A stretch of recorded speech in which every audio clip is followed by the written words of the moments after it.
এবং প্রধান শিক্ষকের কাছে জানতে চাই কি ঘটনা ঘটেছিল। উনি বললেন যে 9 তারিখে স্থানীয় যে কিছু লোকজন এবং তার পাশাপাশি যিনি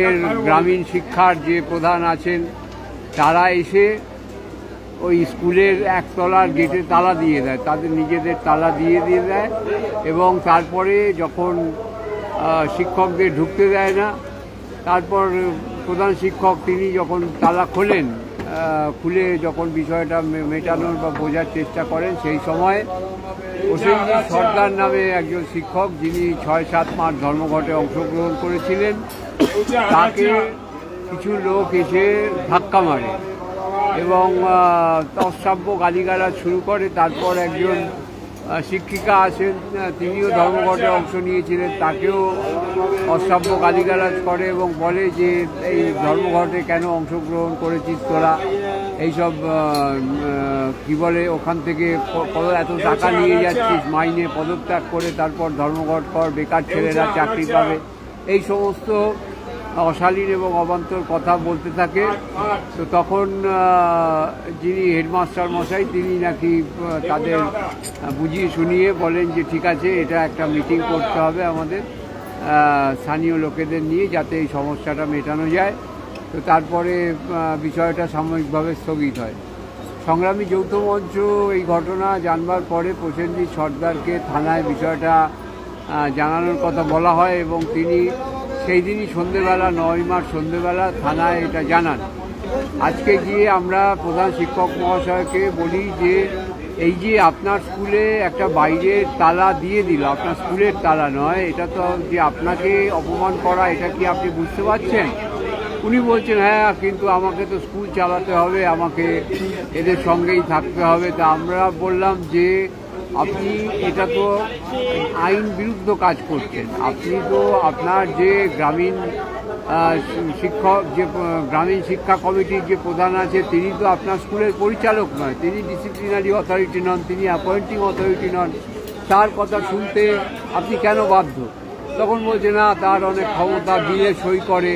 তা আমরা বললাম যে বিলে সই করার সঙ্গে তো এটার কোনো যোগাযোগ নেই, আপনি উনি বললেন যে উনি এটা জানেন না, তবে আমাদের মনে হয় না উনি জানতেন না, কিন্তু উনি ইচ্ছাকৃতভাবেই ব্যাপারটা করছেন এবং নানাভাবে শাসক দলের সঙ্গে ওনার যোগাযোগ আছে। এবং শিক্ষকরাও পরে অভিযোগ করলেন যে উনি শাসক দলের সঙ্গে নানা রকমভাবে তাল মিলিয়ে চলবার চেষ্টা করেন এবং সাধারণ শিক্ষকদের হেনস্থা করেন। উনি বললেন যে ধর্মঘট যে করছে সেটা আমাকে কেন জানানো হয়নি। তা আমরা বললাম যে সেটা আপনাকে কেন জানাবে, শিক্ষকরা আপনাকে জানাবে না, শিক্ষকদের আপনি আপনার যে ঊর্ধ্বতন কর্তৃপক্ষ আছে ডিআই, তিনি আপনাকে জানাতে পারেন, কারণ সংগ্রামী যৌথ মঞ্চ চিফ সেক্রেটারি সহ সমস্ত দপ্তরের সেক্রেটারি এবং এমনকি ডিআইকেও চিঠি দিয়ে জানিয়েছে 6-7 ধর্মঘট হবে, তারা আপনাকে জানাবে, ওনারা আপনাকে জানাবে না। তো এইগুলো বলবার পরে উনি আর কোনো যুক্তি দিতে পারেননি এবং আমরা তখন একটা লিখিতভাবে ওনাকে চিঠি দিলাম যে এই অভিযোগগুলো উনি করা হচ্ছে, যে এইভাবে হেনস্থা করা হচ্ছে এবং উনি প্রধান শিক্ষক হিসেবে ব্যবস্থা নিন। এবার উনি ওই চিঠির যে ডুপ্লিকেট কপি প্রতিলিপি সেটাতে উনি সই করতে মানে সেটা গ্রহণ করতে অস্বীকার করেন। তখন আমরা ফোনে ছবি তুলে নিই এবং তখন কিন্তু উনি প্রতিবাদ করেননি, ছবি চিঠিটা দেওয়ার সময় হাতে হাতে সেই ছবি তুলেছি। এরপরে আমরা যাই এসআই অফিসে, এসআই এর সাথে ফোনে আগেই কথা বলা হয়েছিল, তিনি বলেছিলেন যে দ্বিতীয়ার্ধে অর্থাৎ অফিস আওয়ারের দ্বিতীয়ার্ধে 2টোর পরে গেলে উনি দেখা করতে পারবেন। আমরা দীর্ঘক্ষণ সেখানে বসে থাকার পর এসআই এর দেখা পাইনি, তখনও আমরা তাকে আবার আরেকটি চিঠি দিয়ে এবং প্রধান শিক্ষককে যে চিঠি দেওয়া হয়েছে সেই চিঠি আমরা জমা দিয়ে আসি এবং তারপরে আমরা থানায় যাই।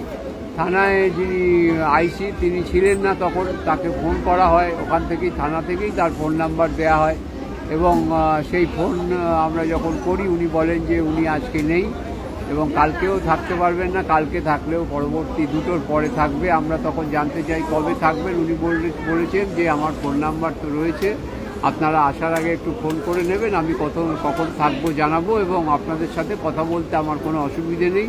তা আমরা বললাম আমরা একটা চিঠি দিচ্ছি, উনি বললেন যে হ্যাঁ চিঠি দিয়ে যান, কোনো অসুবিধে নেই।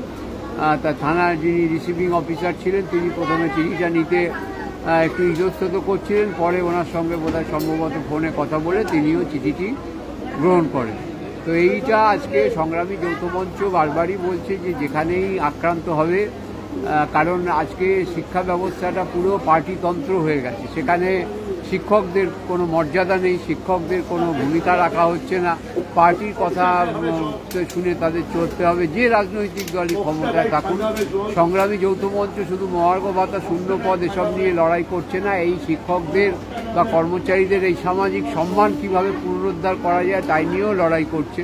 এবং এর ফলে আজকে বাসন্তী সার্কেলের যে টিচাররা বেশ কিছু তারা তরুণ শিক্ষক যারা কিছুদিন আগে কাজে যোগ দিয়েছেন তারাও এসেছিলেন থানায়, এবং তার ফলে একটা উদ্দীপনা সৃষ্টি হয়েছে যে না, সংগ্রামী যৌথ মঞ্চ যে কথা দেয় সেইটা কাজে মানে কথা দেয় সেটা কাজ করে দেখায়, এবং সেই যে বিশ্বাসটা তৈরি হচ্ছে কর্মচারীদের মধ্যে, সংগ্রামী যৌথ মঞ্চের সাফল্য এইটা। এবং ধর্মঘট যে সফল হয়েছে, অর্থাৎ শাসকদের যে টলিয়ে দিতে পেরেছে, এই বাসন্তীর ঘটনা হচ্ছে তার প্রমাণ। একইভাবে আরেকটি ঘটনা ঘটেছে ওই আরামবাগে। আগামী পরশুদিন আবার সংগ্রামী যৌথ মঞ্চের পক্ষ থেকে সেখানে পঞ্চায়েত সমিতির যিনি সভাপতি তিনি যে অন্যায় গরিব কাজ করেছেন সেই তার বিরুদ্ধেও ডেপুটেশন দেওয়া হবে। এইভাবে দিকে দিকে সরকার বিরুদ্ধে যেখানেই আক্রমণ হবে সংগ্রামী যৌথ মঞ্চের সদস্যদের ওপরে, সংগ্রামী যৌথ মঞ্চ সেখানেই যাবে, ঝাঁপিয়ে পড়বে এবং তাদের পাশে দাঁড়াবে।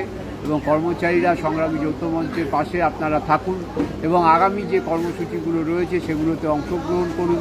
এবং যারা ফেসবুক ফলোয়ার আছেন সংগ্রামী যৌথ মঞ্চে, সেই ফেসবুক ফলোয়ার প্রায় 70,000 ফেসবুক ফলোয়ার আছে, তাদেরও আমরা অকপটে লিখে জানাতে বলছি যে এই ধরনের ঘটনা ঘটেছে কিনা বা কোথায় তারা ধর্মঘটে 6-7 মার্চের ধর্মঘটে অংশগ্রহণ করেছেন বা কারা বাধা দিয়েছে, বা ধর্মঘট এবারে সরকার ধর্মঘটের জন্য ছুটি কাটা হবে বা এই বেতন কাটা হবে বা ওই ডায়েজ লোন করা হবে, এইসব কিছু সার্কুলার বের করেনি। তা সত্ত্বেও কর্মচারী বা শিক্ষকরা যদি অংশগ্রহণ না করে থাকেন তাহলে তারা কোন মানসিকতা থেকে করেছেন সেই বিষয়টাও একটি সমীক্ষার আকারে আসা উচিত বলে মনে করছি। সংগ্রামী যৌথ মঞ্চের ফেসবুক গ্রুপে আপনারা সেই মতামত নির্দ্বিধায় জানান, তাতে আমাদের আগামী দিনের আন্দোলন সমৃদ্ধ হবে। বন্ধুরা, আপনারা শুনলেন সংগ্রামী যৌথ মঞ্চের রাজ্য কনভেনার মাননীয় অনিরুদ্ধ ভট্টাচার্যের বক্তব্য। আমরা গিয়েছিলাম বাসন্তীতে শিক্ষকদের কাছ থেকে আমরা ভালো সাড়া পেয়েছি।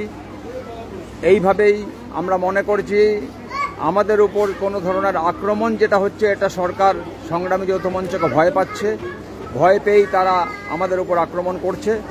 আর আমরা রাজ্য সরকারকে কথা দিচ্ছি, যেখানে যেখানে আমাদের সৈনিকদের উপর আক্রমণ হবে আমরা সেখানে যাব, এর প্রতিবাদ করব। তাই যারা সংগ্রামী যৌথ মঞ্চের হয়ে কাজ করছেন, যারা আন্দোলন করছেন সংগ্রামী যৌথ মঞ্চের হয়ে, তাদের ভয় পাওয়ার কোনো কারণ নেই। তারা সঙ্গে থাকুন, যেখানে যেখানে অন্যায় হবে সেখানে সেখানে সংগ্রামী যৌথ মঞ্চ যাবে। এই মুহূর্তে আমরা রয়েছি সোনারপুর স্টেশনে, বাড়ি ফেরার পথে। আমরা আবার আসছি আগামী দিন পরশু আরামবাগে। তাই সংগ্রামী যৌথ মঞ্চ জিন্দাবাদ, সংগ্রামী যৌথ মঞ্চ জিন্দাবাদ।